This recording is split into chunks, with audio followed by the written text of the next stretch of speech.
Hi kids! Look! Today we have a wonderful worksheet for you. Look at all these rockets and all the planets. Your job is to take some colouring pens or pencils and colour in every rocket and every planet. But wait, look, this is rocket number 1. Can you see the planet that only has 1 dot? 1. There it is. Good job.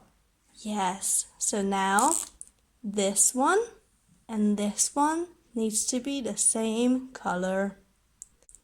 Your job is to find rocket number 2. 2. Very good. 1, 2. And now, where is the planet with only 2 dots?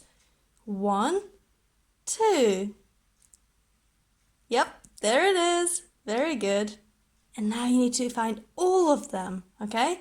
You need to find 3, 4, and 5 as well. Good luck!